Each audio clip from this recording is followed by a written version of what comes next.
시작하겠습니다. 시청자 여러분 안녕하세요. 한반도 미래전략연구원 이사장 곽태환입니다. 제51회 전문가 정책 포럼을 시청해 주신 데 진심으로 감사드리며 환영합니다. 오늘 주제는 미중 전략 시대 한국의 전략 산업 보호 방안입니다. 이 주제에 대해서 한국의 경제 안보와 관련하여 여러 가지 핵심 쟁점들을 논의하게 됩니다. 특히 4대 핵심 이슈를 논의하고자 합니다.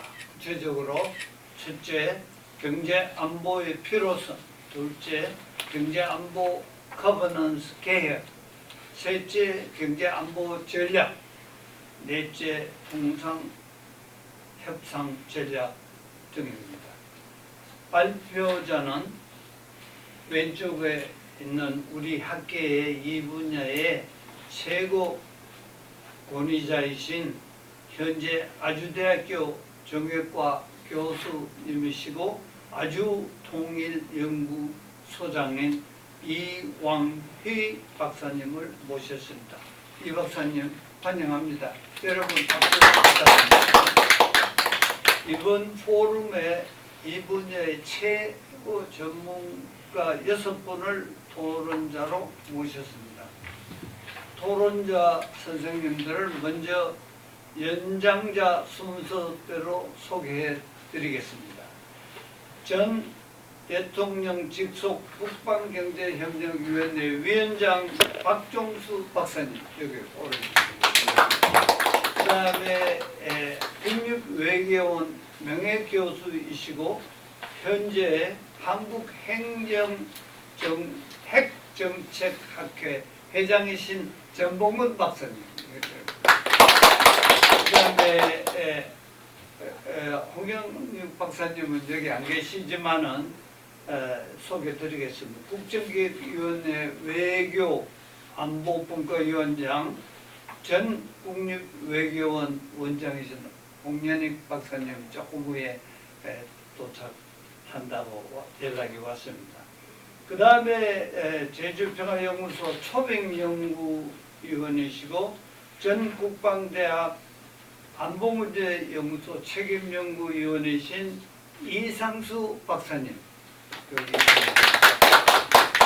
그 다음에 중앙대학교 정치국제학과 교수이신 이 분야의 최고 전문가이신 이승주 박사님 오래간만입니다.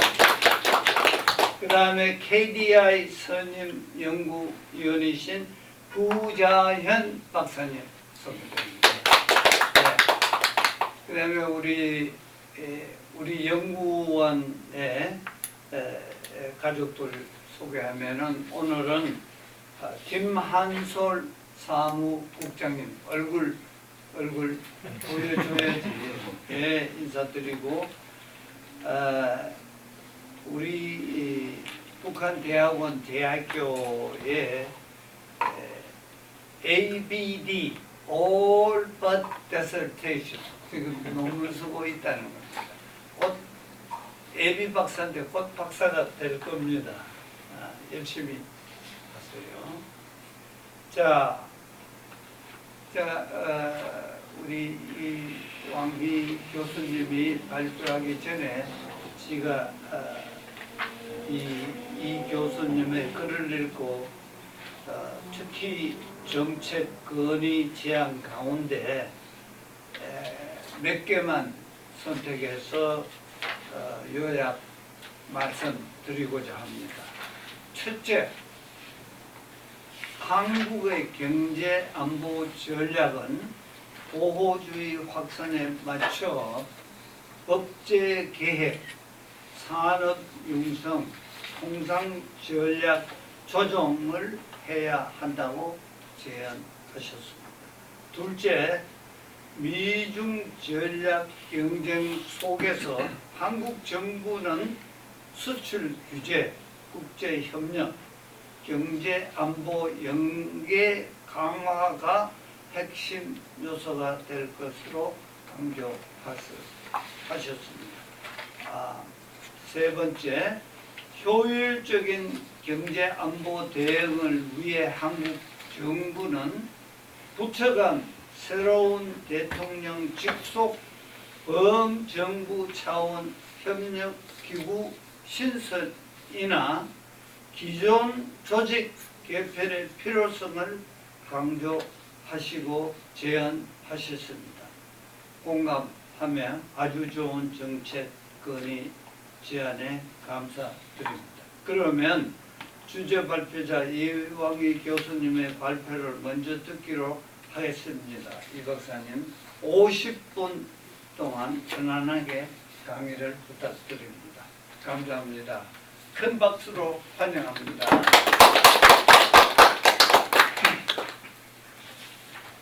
네, 박태영 교수님, 네, 감사합니다. 네, 이렇게 좋은 기회를 주셔서 제가 최근에 연구한 미중 전략 경쟁 시대 한국의 전략 산업 보호 방안에 대해서 말씀드리도록 하겠습니다. 제가 먼저 말씀드릴 부분은 경제 안보입니다. 왜 경제 안보를 먼저 말씀드리냐면 기존에 우리가 알고 있었던 전략산업 보호 방안은 흔히들 이제 통상산업 정책의 범주에 있었습니다. 그런데 통상산업 정책과 이 경제 안보를 유사한 개념이나 동일한 개념으로 많이 알고 계시는데 사실은 상당한 차이가 있다는 것입니다. 그러니까 통상산업 정책보다 경제 안보가 훨씬 더 큰 범위라는 것이죠. 그래서 왜 경제 안보가 중요한지 먼저 말씀을 드리고 나서 이제 전략산업 보호 방안을 말씀드리도록 하겠습니다. 지금 현재 이제 경제 안보가 상당히 이제 유행하는 용어가 되었습니다. 왜 유행을 했냐면 우리가 생각을 할 때 기존의 통상산업 정책은 사실은 자유주의적 국제 경제 질서에 기반을 두었다라고 할 수가 있습니다. 특히 이제 트럼프 대통령이 취임하기 전까지 통상산업 정책의 핵심은 자유무역의 확산이었습니다. 그래서 우리나라에서도 FTA를 얼마나 많이 하느냐, 그래서 경제 영토를 넓히느냐, 이것이 이제 통상산업 정책의 가장 중요한 목표가 되었습니다. 그런데 이제 트럼프 대통령의 취임 이후에 이러한 정책은 이제 더 이상 유효하지 않게 되어가고 있습니다. 특히 이제 선진국들도 FTA보다는 산업 정책을 하고 있습니다. 그리고 트럼프 대통령은 보호주의 정책을 본격적으로 도입을 했습니다. 잘 아시다시피 이제 관세를 어마어마하게 이제 빠른 시간 내에 높일 뿐만 아니라 다양한 종류의 수출 규제, 그 다음에 외국인 투자 심사를 강화하고 있고요. 또 최근에는 금융거래까지 제한을 하고 있다. 그래서 잘 아시겠지만 트럼프 대통령이 최근에 탈달러화를 추구하는 국가에 대해서는 추가 관세를 부과하겠다. 뭐 이런 얘기까지 했는데 이런 식으로 자유무역 체제에서 보호무역 체제로 넘어가게 되면서 경제 안보가 중요한 이슈로 부상을 하게 되었습니다. 우리나라도 이 경제 안보 문제가 굉장히 심각한 상황입니다. 처음으로 이제 우리가 경제 안보에 대한 경각심을 가지게 된 계기는 잘 아시다시피 사드 배치 이후에 중국의 경제 보복입니다. 2016년부터 이제 우리나라에서 미국의 사드 시스템을 이제 도입한다라는 이제 보도가 나오고 주한미군이 실제로 배치를 시작하면서 중국이 이제 경제적 수단을 통해 보복하기 시작을 했습니다. 그래서 이 보복의 피해는 아주 크진 않았습니다. 보복 피해는 크지 않았지만 이 안보 문제를 해결하는데 경제적 수단을 쓴다. 이러한 인식이 이제 우리 국민들 사이에 이제 처음으로 확산되기 시작을 했습니다. 2019년에는 이제 일본이 또 우리나라의 수출 통제를 시도를 했습니다. 물론 일본이 실제로 수출 통제한 적은 없습니다. 그러나 반도체와 디스플레이를 만드는 가장 중요한 소재, 부품, 장비 하나씩 수출 통제를 강화하겠다라고 위협을 한 것이죠. 그럼으로써 이제 우리나라에서는 산업 정책이 필요하다. 그래서 일본의 소부장을 수입 대체하기 위한 새로운 정책들이 도입이 됐습니다. 그리고 이제 잘 아시다시피 이제 미중 전략 경쟁이 격화되면서 2018년에 이제 그 무역 전쟁이 발생했습니다. 2020년에 1단계 합의가 이루어져서 어느 정도 소강 상태에 드는 것처럼 보였지만 실제 이제 미국은 중국의 산업 발전을 막기 위해서 다양한 수출 통제 정책을 시도를 했습니다. 그 중에 이제 가장 핵심적인 게 반도체입니다. 그래서 첨단 반도체를 생산하는 장비를 미국이 이제 수출 통제를 시작을 했고요. 최근에는 이제 AI의 그 산업에 꼭 필요한 첨단 반도체를 중국에 수출하지 못하도록 통제도 하고 있습니다. 그러니까 이런 식의 수출 통제가 중국의 산업 발전을 막기 위한 조치였습니다. 그런데 이제 미국은 동맹국, 특히 이제 일본, 우리나라, 네덜란드 그리고 대만에도 대중 수출 통제 정책을 준수하라 이렇게 권고를 했습니다. 뭐 우리는 이제 동맹국이기 때문에 당연히 이제 미국의 요구를 수용을 해서 우리도 이제 대중 수출 통제에 동참하고 있는 상황입니다. 이런 식으로 이제 우리나라도 이렇게 그 자유무역에서 이제 보호무역으로 이행하는 과정에서 경제 안보적으로 상당히 심각한 피해에 노출되었다. 이런 측면에서 이제 경제 안보의 중요성, 필요성에 대한 인식이 많이 제고되었습니다. 그리고 이제 트럼프 행정부 2기에 들어와서는 이 문제가 훨씬 더 심각해졌습니다. 잘 아시다시피 트럼프 대통령의 외교 정책을 우리가 거래 외교다. 그러니까 영어로 이제 transactional diplomacy라는 표현을 쓰고 있는데요. 이 거래라는 게 여러 가지 종류의 거래입니다. 근데 가장 핵심은 이 전략적인 목표를 추구하기 위해서 경제적인 수단을 연계하는 것입니다. 그래서 잘 아시다시피 이 관세를 최근에 굉장히 많이 올렸는데 관세를 올리는 목적, 가장 중요한 목적은 미국의 무역 적자를 축소하는 것입니다. 그러나 트럼프 대통령은 그것뿐만 아니라 이민 문제라든지 마약 문제를 해결하기 위한 그러한 조치의 일부로서 관세를 올렸습니다. 그러니까 이런 식의 그 조치들이 계속 늘어나면서 이제는 경제 안보 문제는 이제 더 이상 우리가 피할 수 없게 되었다. 그래서 직접적으로 이제 우리가 해결해야 되는 과제 또는 도전이 되었다라고 말씀을 드릴 수가 있습니다. 사실 이제 경제 안보에 대해서는 그 제가 전공하는 국제 정치 경제, 영어로 이제 International Political Economy라고 하는 분야에서 많은 연구가 있었습니다. 여기 이제 토론하러 오신 이승주 교수님, 이성환 교수님 같은 우리나라 최고의 전문가분들이 좋은 논문을 이미 많이 쓰시고 교과서도 쓰셨습니다. 그런데 이제 최근에 일어난 이러한 현상은 기존의 그 교과서에서는 많이 다뤄지지 않은 내용들입니다. 제가 나중에 말씀을 드리겠지만 이 이코노믹 스테이트크래프트라는 것들은 국제 정치 경제에서 굉장히 역사적으로 많은 사례들이 연구되었는데 최근에 이제 1980년대 이후에 글로벌라이제이션이 진행되면서 이제 자유무역을 해야 된다. 자유주의가 확산되면서 그러한 수단은 바람직하지 않다. 자제해야 된다. 라는 인식이 확산되면서 사실 교과서에서 부각되지 않는 옛날에 그런 정책들, 조치들이 있었다. 이렇게만 소개되어 있지 실제로 사용한 사례는 많지 않았습니다. 그러나 아까 말씀드렸듯이 트럼프 대통령 취임 이후에는 거의 모든 국가들이 사실은 이러한 수단을 쓰고 있다. 이런 점에서 최근에 국제 정치 경제에서도 이코노믹 스테이트 크래프트에 대한 굉장히 많은 연구들이 나오고 있습니다. 그리고 이제 제가 최근에 이제 주목하는 거는 국제 경제 기구, 그러니까 IMF라든지 월드뱅크, OECD, 그다음에 BIS, WTO 이런 국제 경제 기구에서도 사실은 이 지정학적 리스크에 대한 보고서들, 연구들이 굉장히 많이 나오고 있습니다.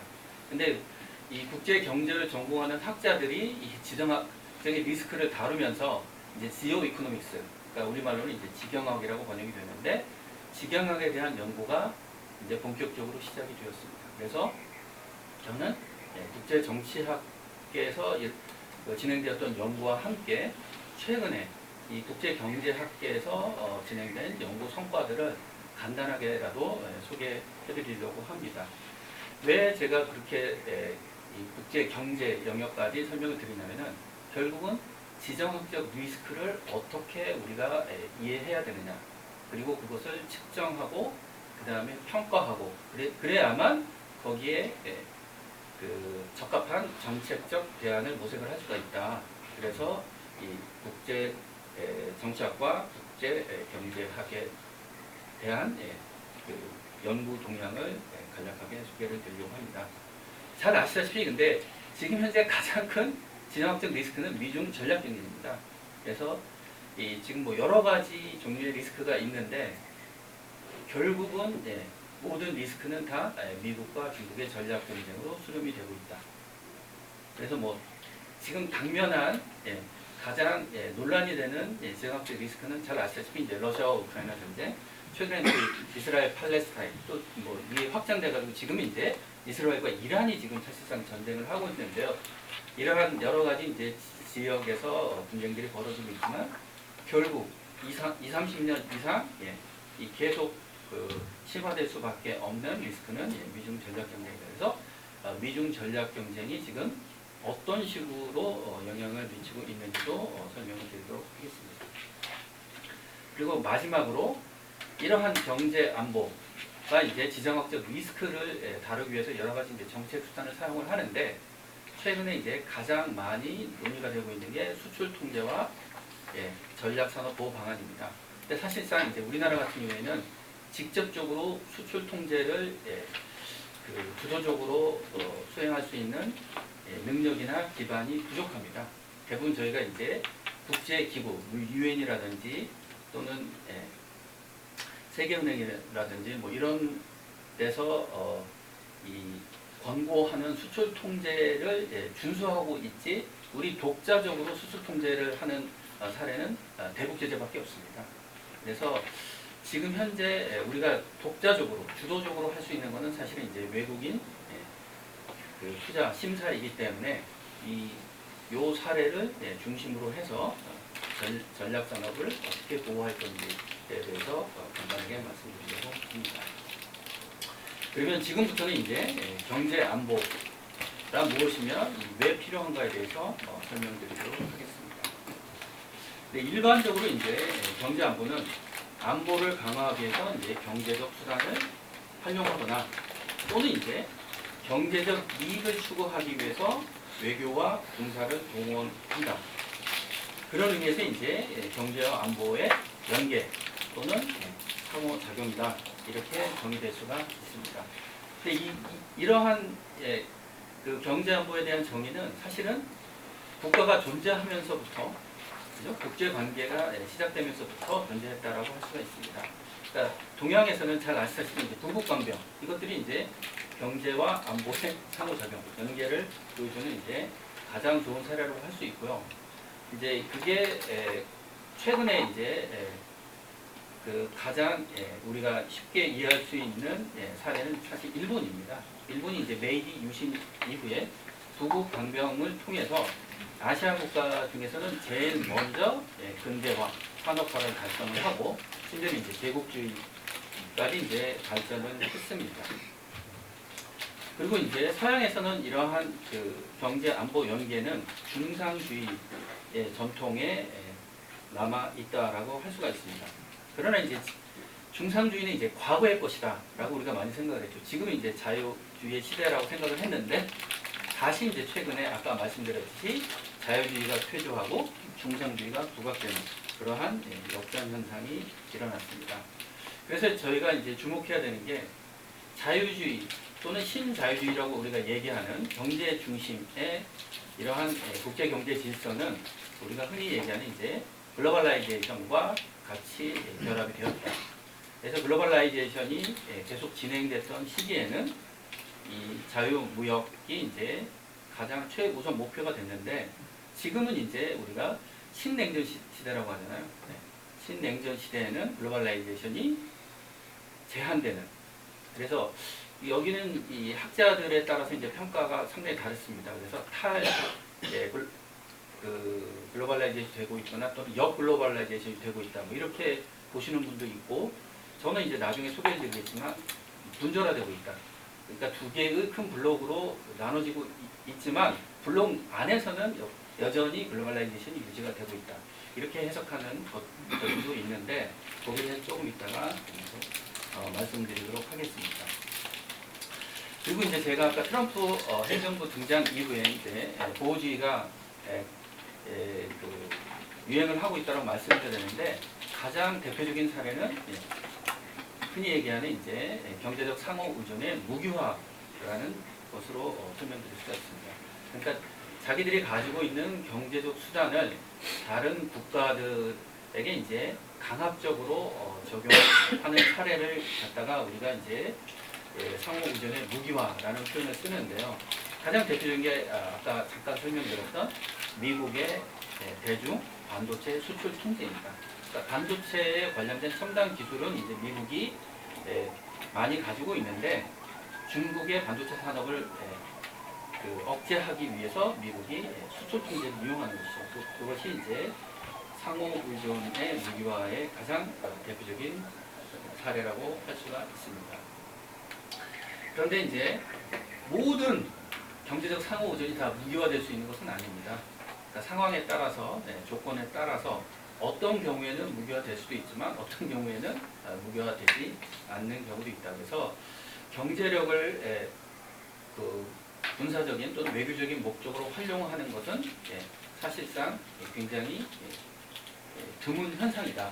그런데 그 드문 현상이 최근에는 너무나 많이 벌어지고 있기 때문에 우리가 이게 일반적인 거라고 지금 착각할 정도로 지금 많은 경제적 강압 조치들이 나오고 있는데, 그것들은 역사적으로 보면 상당히 예외적인 경우라고 할 수 있습니다. 그래서 이런 것들은 사실은 전시 경제, 영어로 이제 워타임 이코노미라고 얘기하잖아요. 전시 경제 상황에서 나 이제 볼 수 있는 조치들이 사실 지금 전쟁은 안 하고 있지만 지금 평시 경제에서도 일어나고 있다. 이런 부분들이 굉장히 특징적이라고 할 수가 있겠습니다. 그리고 이제 이슈 연계들이 이제 많이 이루어지고 있는데, 이러한 이슈 연계는 사실 옛날부터 좀 있었습니다. 그래서 이 세 가지 종류로 저는 구분해서 봤는데요. 첫 번째는 이제 강제 연계입니다. 영어로 enforcement linkage라고 얘기하는 건데, 그러니까 A라는 영역에서 합의를 위반할 때 B 영역의 제재를 통해서 처벌한다. 이런 식의 이제 강제 연계가 있고, 두 번째는 이제 협상 연계입니다. 그러니까 A와 B는 서로 다른 영역인데 협상할 때 같이 하는 것이죠. 이런 것들이 이제 협상 연계가 되겠고, 마지막에는 이제 참여 연계입니다. 그러니까 A 영역에서 제재를 위협함으로써 B 영역에서 협상에 참여하게 만드는 그런 식의 세 가지 종류의 연계는 예전 WTO 체제, 그러니까 자유무역 체제 하에서도 있었던 일입니다. 그런데 지금은 이런 것들이 굉장히 극단적인 형태로 일어나고 있다는 것입니다.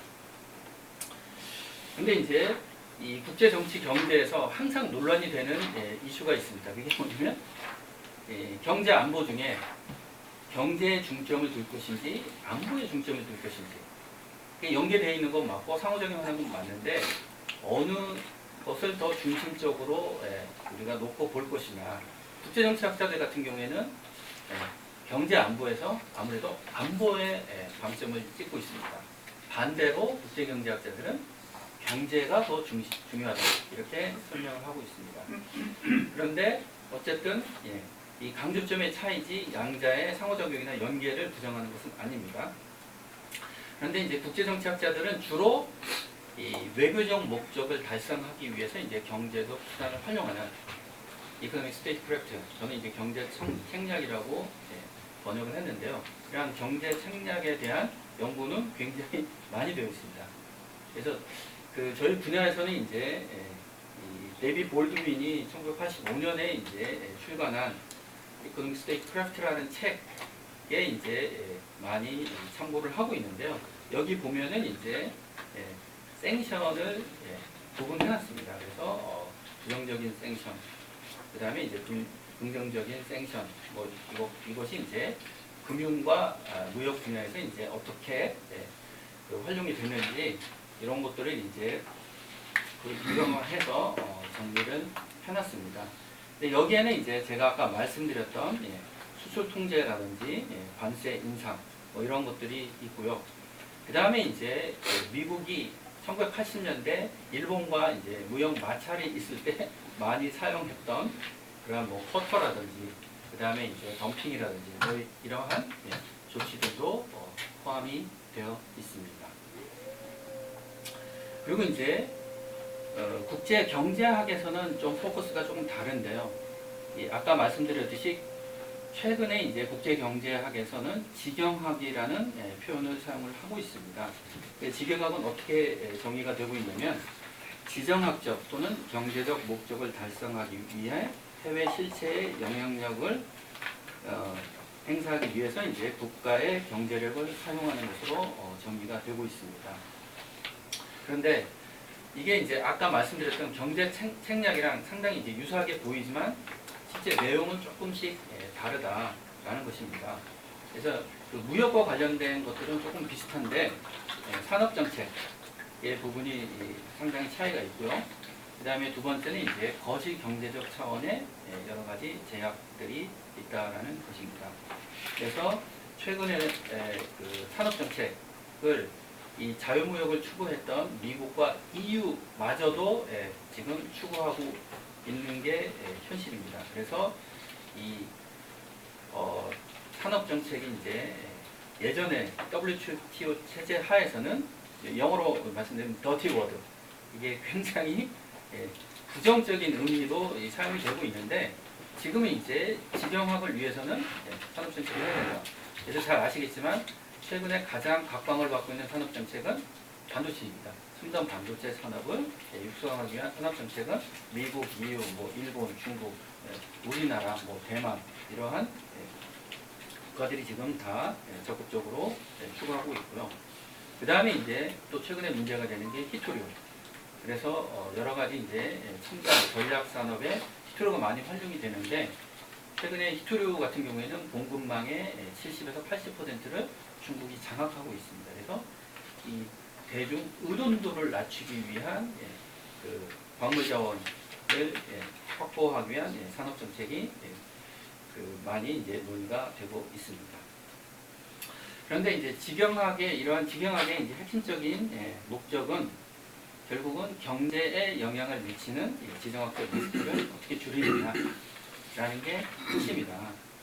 근데 지정학이라는 거는 이제 국제정치학에서 이제 예전부터 다뤄오던 주제입니다. 그래서 이 지리적인 이 특징을 가지고 이제 대전략이 이제 어떻게 변했느냐.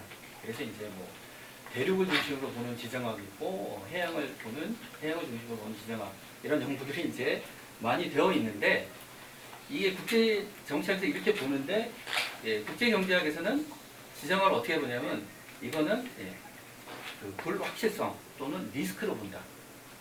그러니까 경제학에서는 이거 자체를 외적 변수, 외적 충격으로 본다는 게 다릅니다. 그러니까 국제 정치학에서 이거는 내적인, 그죠? 내성적인 요인입니다. 이건 국제 정치의 본질이라고도 얘기하는 분들이 있을 수가 있는데 국제 경제학에서는 이거는 외적 충격을 준 외생 변수, 바깥에 국제 경제 바깥에 존재하는 거다. 그리고 이제 불확실성이나 리스크는 이거는 굉장히 부정적인 의미. 이거 최대한 줄여야 되는, 이거는 관리해야 되는 요소로 본다. 이게 이제 굉장히 차이가 있습니다. 그래서 이제 경제학에서는 이제 그 불확실성과 리스크를 구분하는데요. 이제 그 예전에 그 시카고 출신의 이제 경제학자가 구분을 했는데 이제 나이키한 언서틴티 해가지고 이 불확실성이라는 거는 그는 이제 우리가 예측하기도 어렵고 관리도 잘 안 되는 것이라는 게 이제 불확실성이 되는 거고, 그다음에 리스크는 우리가 어느 정도 예측할 수도 있고 관리할 수도 있다. 그게 이제 가장 큰 차이인데요. 그래서 지금 이제 이 지정학적 리스크는 경제학자들이 봤을 때 어느 정도 예측도 하고 관리도 할 수 있다. 그래서 그거를 이제 우리가 어떤 식으로 측정할 것인가, 그리고 그 측정을 통해서 이제 관리할 수 있는 대안을 지금 모색하는 단계라고 할 수가 있습니다. 그래서 최근에 이제 미국의 연방준비제도 이제 뉴욕에 있는 분들이 이제 지정학적 리스크를 어떻게 측정할 것인가라는 모델을 만들어서 공개를 하고 있고, 최근 이제 그 미국의 중앙은행뿐만 아니라 이제 IMF에서도 이 모델을 가지고 이제 많은 연구들이 나와 있습니다. 근데 이 연구들은 사실은 지정학 자체에 대한 연구라기보다는 지정학을 평가하고 이제 측정하기 위해서 일종의 의견수죠. 프록시를 찾아서 이제 측정한 것이기 때문에 지정학 자체에 대한 연구라고 보기는 좀 어렵다라는 것입니다. 그 다음에 이제 또 제가 하나 소개시키고 드리고 싶은 연구는 블랙락이라는 세계 최대의 사모펀드입니다. 그래서 이제 세계에서 가장 많은 그 재원을 지금 운용하고 있는 사모펀드가 이 2016년부터 이제 지정학에 대한 연구를 시작을 하고, 그래서 이제 그 2달에 한 번씩 이 지정학적 리스크를 측정을 해서 이 보고서를 발간하고 있습니다. 그래서 이 지정학적 리스크가 이제 금융권에서 이제 어떻게 보고 있는지 우리가 이제 간접적으로 알 수가 있는데요. 그 내용은 계속 변합니다. 내용은 계속 변하는데 어쨌든 10대 지정학적 리스크를 선정을 하고, 그 다음에 그 가능성을 이제 높음, 중간, 낮음 이렇게 3단계로 구분해서 보고서를 발간하고 있습니다. 근데 가장 중요한 구조적인 문제는 아까 말씀드렸듯이 이제 미중 전략 경쟁이 되겠고요. 그 다음에 이제 국지적으로 벌어지는 전쟁들도 중요한 이슈가 됐고, 그 다음에 우리나라와 관련해서는 이제 북한의 핵, 그 다음에 미사일과 같은 대량 살상 무기의 개발 이런 것들도 여기에 포함이 되어 있습니다. 그런데 이제 이러한 그 지정학적 리스크를 또 측정하는 하나의 또 방법 중에 하나가 이제 공급망에 관련된 내용입니다. 특히 이제 이거는 지정학적인 건 아니었는데 지정학적으로 이제 많은 영향을 미친 게 이제 그 2020년 2월부터 시작되었던 그 코로나 팬데믹이었습니다. 코로나 팬데믹 때 이제 의도하지 않게 이 사회적 격리, 그 다음에 이제 봉쇄에 의해서 공급망이 사실은 굉장히 교란되었습니다. 그래서 이제 이러한 공급망 교란 자체가 발생하고 나서 이게 이제 코로나 팬데믹과 같은 자연재해나 전염병뿐만 아니라 전쟁이라든지 전략 경쟁과 같은 지정학적인 이 현상에서도 이런 문제가 발생을 할 수가 있다. 그래서 이 모델을 가지고 지정학적인 리스크를 측정하는 이제 모델을 하나 만들었습니다. 그러한 것들을 보면은 2018년 이후에 지정학적 리스크가 점진적으로 계속 증가하고 있는 추세가 확연히 나타난다라고 말씀드릴 수 있겠습니다. 그런데 이제 이러한 지정학적 리스크가 증가하는 게 이제 그러면 이제 글로벌 경제에 어떤 영향을 미치느냐, 여기에 대해서 이제 간단히 설명을 드릴 텐데요. 여러 가지 이제 내용들이 있는데 가장 핵심적인 내용은 과연 이러한 전략 경쟁이 이 글로벌라이제이션에 어떤 영향을 미칠 것인가라는 것입니다. 그러니까 탈냉전 시대에 이제 미국과 영국 주도의 이제 글로벌라이제이션이 진행이 되면서 세계 경제의 통합의 정도가 굉장히 강해졌습니다. 그런데 이제 통합이 아니라 지금은 이제 분열, 그러니까 영어로 이제 프라그멘테이션, 그래서 분절화라는 표현을 쓰는데요. 이 분절화 추세가 강하게 나타나고 있다. 근데 왜 그러면 세계 경제가 이제 자꾸 분절화되느냐에 대해서 이제 논의를 하고 있는데, 결국은 제가 아까 말씀드렸듯이 미중 전략 경쟁이 이제 가장 중요한 요인이다, 이렇게 설명을 하고 있습니다.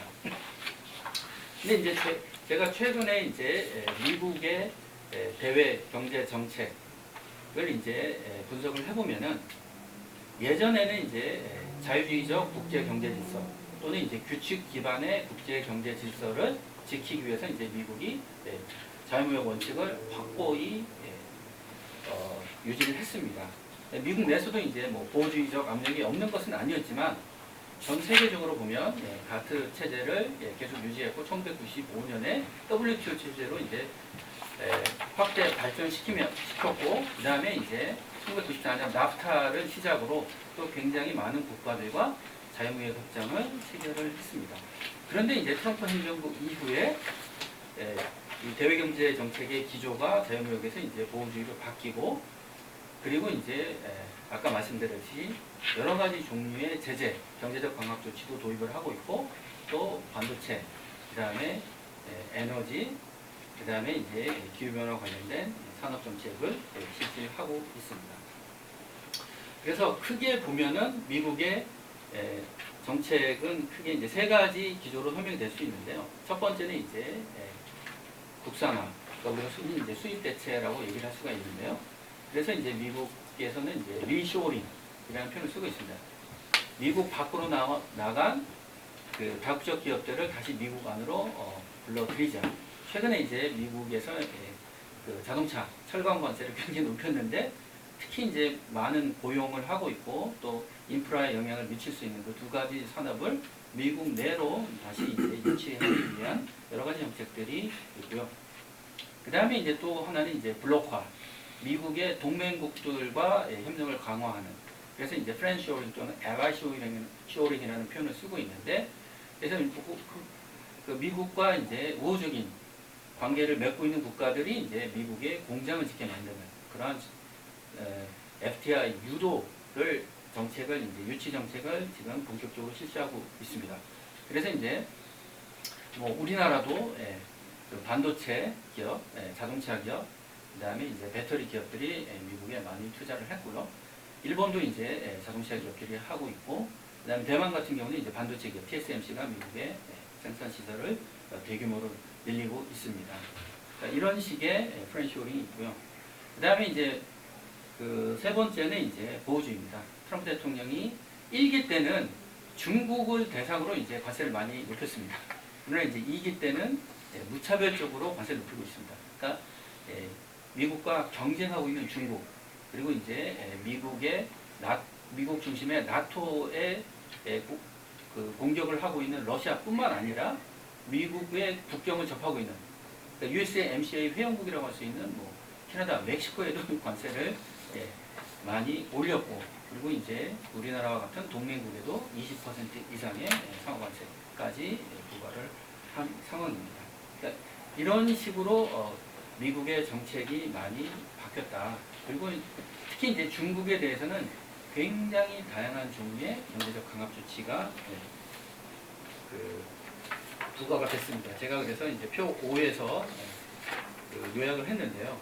이러한 조치들이 지금 그 많이 부과가 되고 있고, 이러한 조치들은 사실은 트럼프 행정부뿐만 아니라 바이든 행정부에서도 계승이 되었다. 이런 점이 중요합니다. 그래서 예전에는 공화당과 민주당 사이에 정권 교체가 일어나면 대외경제정책의 큰 틀이 변화한다. 이렇게 많이 예상을 했는데 지금은 이제 민주당과 공화당 사이에 그 정책적 차이가 거의 없다. 특히 이제 중국에 대한 제재에서는 오히려 민주당, 바이든 행정부에서도 굉장히 강력한 조치들이 도입이 되었다. 이런 것들을 봤을 때 이제 이거는 초당적인 합의에 의해서 이루어지는 정책이다. 이렇게 많이 평가를 하고 있습니다. 중국도 이 경제 안보와 관련된 정책들을 이제 강화하고 있습니다. 그런데 중국에서는 경제 안보라는 표현보다는 한자로 쓰게 되면 이제 경제 안전이라는 표현을 쓰고 있습니다. 그리고 이 경제 안전은 중국에서 이야기하는 총체적 국가 안정권이라는 게 있습니다. 그거에 일부로 포함이 되어 있다라는 것이고요. 이 총체적 안정권의 일부로서 경제 안전에 대한 이 연구들은 지금 별로 나와 있는 게 없습니다. 그런데 당 대회 보고서를 보면은 경제 안전의 가장 중요한 두 가지가 사실은 식량과 에너지입니다. 그러니까 저는 첨단 산업 또는 전략 산업 뭐 이런 거를 중시할 거라고 생각을 했었는데 현재 중국에서 중시하는 거는 식량과 에너지다. 근데 제가 이 식량과 에너지 자금률을 이제 분석해본 결과 현재 전 세계적으로 봤을 때 그 두 가지를 다 자급자족할 수 있는 나라는 미국과 러시아다. 근데 중국은 현재 80% 수준입니다. 식량과 에너지가 각각 80% 정도 자급하고 있고 나머지 20%는 해외 수입하고 있다. 그래서 아까 말씀드렸던 상호 의존의 무기화라는 것에 취약점이 있다라고 생각을 해서 중국이 이러한 부분을 더 중시하는 것이 아닌가 저는 개인적으로 이렇게 보고 있습니다. 그런데 중국도 미국과 상당히 유사한 정책들을 추구하고 있다. 잘 아시다시피 2015년부터 중국 제조 2025 이제 딱 10년 계획인데 올해 끝나게 됩니다.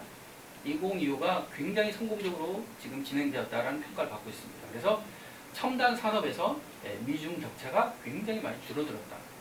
근데 물론 이제 원천 기술은 미국 따라잡으려면 아직도 뭐 10년에서 최대 30년까지 격차가 있다라고 하지만 응용 기술에서는 미국을 일부 앞선 부분도 있다. 예를 들어서 이제 전기차 같은 경우는 중국의 전기차 생태계가 미국보다 훨씬 더 발전했다. 이런 평가를 받고 있고요. AI 최근에 이제 가장 중요한 산업 중에 하나가 AI인데 AI에서도 격차가 굉장히 많이 줄어들었다라는 이런 분석이 많이 나와 있습니다. 그래서 이 중국도 사실은 이제 이 경제적 강화에 대해서는 체계적인 정책이 없었는데 미국의 제재에 대한 대응 조치를 모색하다 보니까 중국도 이제 하나하나씩 미국과 비슷한 제도를 만들고 있습니다. 그래서 수출 통제 제도도 강화하고 있고, 그 다음에 수입도 제한을 하고 있고, 그 다음에 이제 그 외국인 투자 심사 예전에는 없었습니다. 중국은 이제 개혁 개방 이후에 외국인 투자 유치를 하려고 굉장히 노력한 국가이기 때문에 투자 심사는 완전 요식행위였는데 지금은 이제 미국과 비슷하게 전략 산업이나 첨단 산업에 대해서 이제 투자 심사까지 이제 하는 제도들이 지금 하나둘씩 등장을 하고 있습니다. 그리고 이제 그 미국과 중국에 이어서 이제 세계에서 세 번째로 큰 경제권이 EU입니다. EU도 이제 상당히 유사한 여러 가지 이제 정책적 제도들을 지금 도입을 하고 있는데요. EU의 핵심적인 그 위협은 사실 중국이나 미국이 아니라 러시아로부터 오고 있다. 그래서 미국과 중국의 전략 경쟁과는 조금 차이가 있습니다.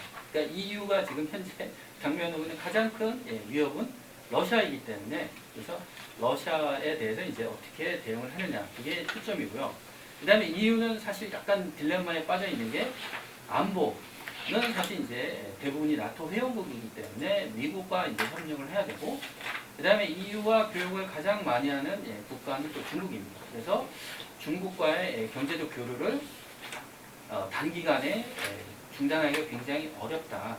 그래서 이제 미국과 중국 사이에는 서로 간에 이제 상호전의 무기화라는 그 위협을 피하기 위해서 디커플링, 탈동조화로 번역을 하고 있죠. 디커플링을 적극적으로 추구를 하는데 이유는 이제 미국에도 의존하고 있고 중국에도 의존하고 있기 때문에 동시에 다 할 수가 없다. 그래서 이 디리스킹이라는 부분적인, 그러니까 전략적으로 중요한 첨단 산업에 있어서 중국에 대한 의존도를 축소하는 디리스킹 전략을 추구하고 있다. 그래서 미국과 EU는 비슷하면서도 조금 다른 전략을 추구하고 있다. 이렇게 볼 수가 있겠습니다. 그래서 이제 이 세계에서 가장 큰 경제권인 미국, 중국, EU가 이렇게 자유주의가 아니라 이제 보호주의를 추구하고 있고 또 적극적으로 산업 정책을 추진하면서 세계 경제가 이제 2개 내지 3개 이상의 권역으로 나눠진다. 그래서 이제 세계 경제 분절화라는 표현을 쓰고 있는데요. 이거는 이제 2023년부터 IMF 보고서에 이제 굉장히 자주 등장을 하고 있습니다. 그래서 뭐 요즘은 이제 세계은행이라든지 OECD, BIS, WTO 이런 데서도 이 세계경제 분절화에 대한 보고서들이 많이 나오고 있는데요. 제가 이제 그 그림 6의 사례로 보여드렸듯이 이 WTO 2023년 그 연례 보고서에 나와 있는 내용입니다. 그래서 이 WTO에 이제 제출한 보고서들, 각 국가들이 이제 제출한 보고서들 분석을 해보니까 이 국가 안보와 관련된 조항이 있습니다. 그래서 자유무역에 예외를 인정받는 그 조항이 있는데 그것들을 언급한 횟수를 보니까 2017년 이후에 빈도수가 확 늘어나는 추세가 나오고 있다. 그래서 이제 이걸 보니까 WTO 대부분의 회원국들이 드디어 이제 이 자유무역이 아니라 이제 보호무역에 대해서 이제 위협을 인식하고 있다. 뭐 이런 내용들이 이제 확인되고 있고요. 그 다음에 이제 그림 7을 보시면은 아시겠지만 미국을 중심으로 하는 자유주의 진영과 중국을 중심으로 하는 이제 권위주의 진영 사이에 분화가 일어나고 있다. 즉 블록화 현상이 일어나고 있다라는 거죠. 그래서 블록 내에서는 계속 활발하게 이 자유무역이 진행이 되고 있는데 블록 간, 그죠? 미국과 중국 중심의 이 두 개의 블록이 있다면 블록 간에 서로 교류는 조금씩 줄어드는 추세가 나타나고 있다. 그래서 냉전 시대와 같지는 않지만 어쨌든 이러한 두 가지 블록이 형성될 수 있는 시도가 이루어지고 있다라는 것입니다. 그래서 이러한 시도가 일어나는 것은 결국은 우리가 이제 아까 미국이 추진하고 있던 프렌치 오링 같은 정책의 결과라고 할 수가 있는데, 그래서 이 군사적으로 또는 안보적으로 그 이익을 공유하고 있는 국가로부터 이제 투자는 많이 받지만 적성 국가라든지 또는 경쟁 국가로부터 투자는 제한하려고 합니다. 그러한 현상들이 일어나게 되면서 이제 FDI에서도 가려서 받겠다. 예전에는 어느 나라에서 오든지 대부분 그게 우리나라에서 이제 좋은 일자리를 많이 창출한다 이렇게 환영을 했는데 지금은 더 이상 그렇지 않다라는 것입니다. 그래서 이제 최근에 이제 경제학자들이 이제 연구한 자료를 보면은 이 프렌쇼링을 이제 어떻게 우리가 확인할 수 있느냐, 이러한 질문을 던지면서 이제 가장 많이 활용하는 자료가 그 유엔 총회에서 이제 투표 결과입니다. 그래서 유엔 총회에서 이제 미국을 지지한 국가들, 그다음에 중국이나 러시아를 지지하는 국가들로 이렇게 구분을 해가지고 투자가 어떻게 이루어지고 있는지 그 상관관계를 측정을 해본 결과 유의미한 결과가 나타나고 있다. 그래서 이제 프렌쇼링이나 LI쇼링이 이제 확산되고 있다라는 것들을 이제 우리가 간접적으로 확인할 수가 있고요. 그다음 두 번째로 이제 중요한 지표 중에 하나는 탈달러화입니다. 그래서 이제 우리가 이제 국제 금융 거래, 무역 거래에서 가장 많이 사용되는 이제 기축통화, 키 커런시가 이제 달러인데 이 달러의 비중이 계속 줄어들고 있고, 그다음에 위안화 비중 뭐 조금씩 늘어나고는 있지만 예전에는 거의 없었다가 지금은 그 달러를 위협할 수 있는 수준으로 가려면 아직도 한 20-30년 이상 시간이 있지만 어쨌든 옛날에 전혀 없었는데 지금은 이제 위안화를 활용한 거래들이 늘어나고 있다. 그리고 외환보유고에서 이제 달러의 비중이 지난 20년 사이에 10% 이상 낮아졌습니다. 그리고 이제 달러 대신에 금을 보유하려는 국가들이 많아지고 있다. 이러한 추세들이 확인되고 있습니다. 그래서 지정학적 리스크가 이렇게 확산되고 있기 때문에 세계 경제가 분화되고 있다라는 거는 이제 정치학자들뿐만 아니라 이제 경제학자들도 다 인정을 하고 있고요. 그래서 이제 27페이지 그림 12페이지를 보면은 이제 세계 경제가 어떻게 분화될 것이냐, 그게 냉전처럼 양분화될 것이냐, 아니면 삼분화될 것이냐, 또는 더 나아가서 다국화될 것이냐, 여기에 대한 지금 논쟁이 있는데 이 IMF가 2023년 그 세계 경제 전망 보고서에 이런 표를 그렸다라는 것 자체가 굉장히 예외적입니다.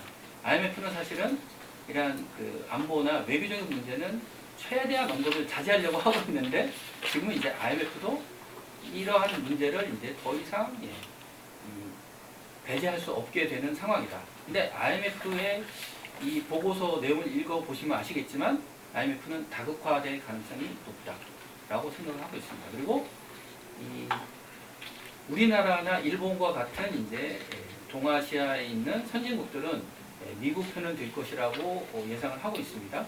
근데 의외로 유럽은 제3의 길, 즉 유럽이 이제 전략적 자율성을 추구해서 미국과 중국과 둘 중 어디에도 편승하지 않고 독자적으로 세력화를 모색할 수도 있다. 이렇게 IMF는 예상을 하고 있다. 이런 점이 이제 저희 국제정치학자 입장에서는 굉장히 놀라운 그 평가다라고 생각을 할 수가 있습니다. 지금부터는 이제 이러한 그 지정학적 리스크를 이제 관리하기 위한 국가의 여러 가지 이제 정책들이 있는데 그 중에 이제 우리나라가 직접 그 주도적으로 시행할 수 있는 하나의 사례로서 이제 외국인 투자 심사 방안에 대해서 말씀을 드리도록 하겠습니다. 외국인 투자 보호 방안에 대해서는 사실 이제 논의는 굉장히 많이 있었는데 그거를 직접적으로 시행하기는 굉장히 어렵다. 왜냐하면 아까도 말씀드렸지만 외국인 투자 유치는 계속 우리가 장려를 했습니다. 왜냐하면 외국인 투자를 받아야지 이제 해외 자본도 들어오고 해외 자본이 들어오면은 일단 좋은 일자리가 많아지고 두 번째는 이제 기술 이전 효과도 있고 그다음에 그걸 우리가 이제 가공 무역을 통해서 또 해외로 수출하지 않습니까? 그래서 이제 무역에도 선순환 효과가 있기 때문에 외국인 투자는 적극적으로 받아들이려고 했다. 근데 지금은 이제 더 이상 그렇지가 않다. 그러니까 우리와 이 외교 안보 관계가 좋지 않은 국가로부터는 이제 받아들이지 않는다. 그리고 이제 적대적 관계에 있는 국가로부터의 이제 투자는 제한을 해야 되겠다. 금지시켜야 되겠다라는 이러한 새로운 트렌드가 지금 많이 확산이 되고 있습니다. 그래서 미국과 같은 경우에는 이제 트럼프 행정부 들어선 이후에 이제 외국인 투자와 관련된 여러 가지 규제들이 강화되고요. 그 다음에 그 건수도 굉장히 이제 빠른 속도로 늘어나고 있습니다. 그리고 이제 특히 우리가 이제 전략산업이라고 얘기하는 반도체, 인공지능, 핀테크, 전기자동차 이런 산업들에는 거의 이제 중국 기업들의 투자를 완전히 막고 있다. 심지어 이제 최근에 이제 허용이 되긴 했지만 미국의 동맹국인, 그죠? 일본의 니폰 스틸이 미국의 US 스틸의 인수 합병까지도 이제 막으려고 했었습니다. 그러니까 동맹국으로부터 투자한데도 불구하고 막으려고 했을 정도로 이 외국인 투자 심사는 굉장히 강화되고 있다라는 것입니다. 근데 이 투자 심사할 때 가장 중요한 기준이 적대국과 비시장 국가를 대상으로 하는 겁니다. 근데 적대국가 비시장 국가는 누가 결정을 하냐? 이건 미국 국무부입니다. 그러니까 이거는 철저하게 시장적인 경제적인 요인이 아니라 또는 외교 안보적인 요인을 기준으로 해서 결정을 한다. 근데 잘 아시다시피 이제 미국의 적대국은 중국, 러시아, 이란, 북한 그리고 이제 쿠바와 베네수엘라가 들어가 있습니다. 그리고 비시장 경제에는 이제 중국, 베트남, 아르메니아, 아제르바이잔, 벨라루스, 조지아, 키르기스탄, 몰도바, 타지키스탄, 투르크메니스탄, 우즈베키스탄 주로 이제 중앙아시아 국가들이 많이 포함이 되어 있습니다.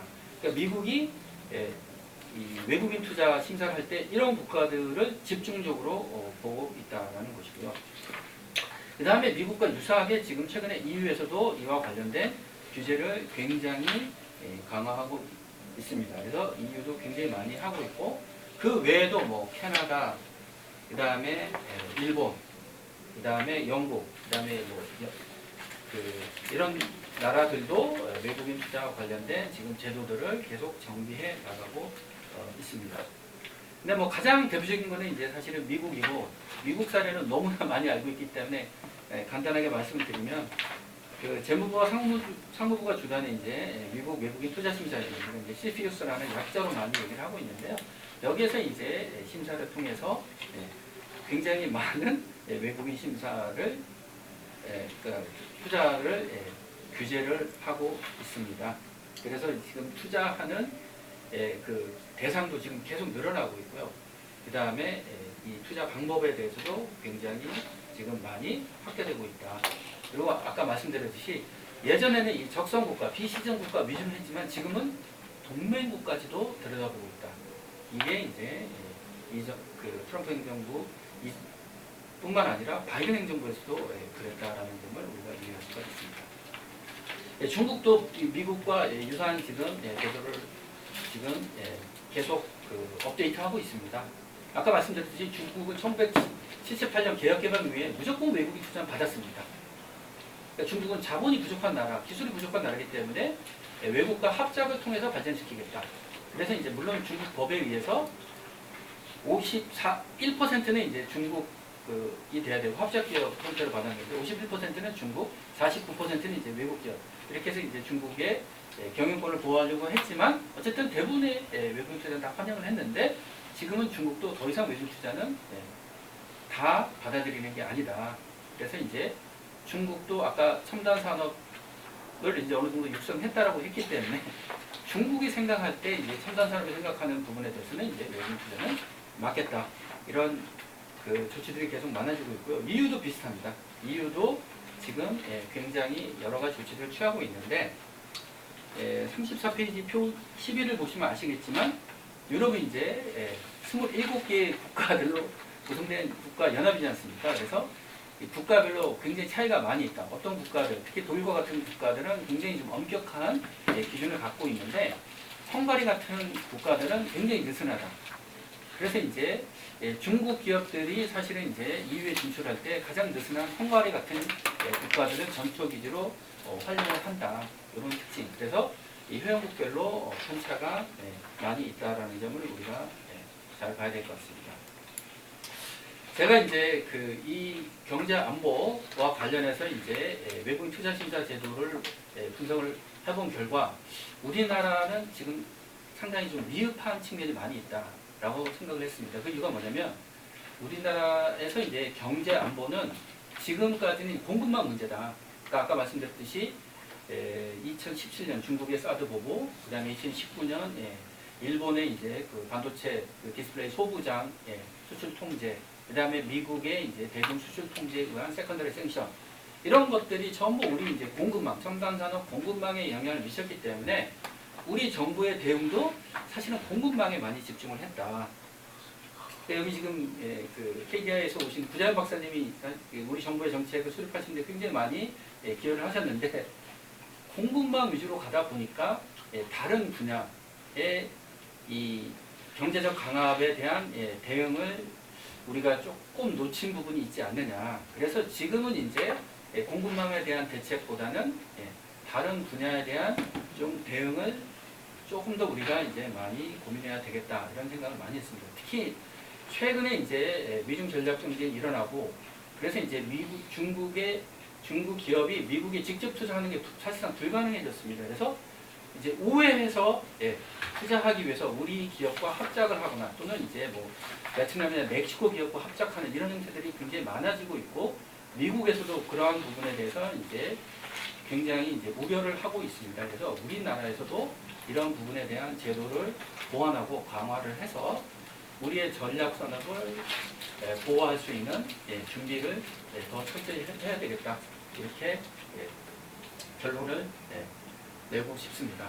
제 발표는 여기까지입니다. 이렇게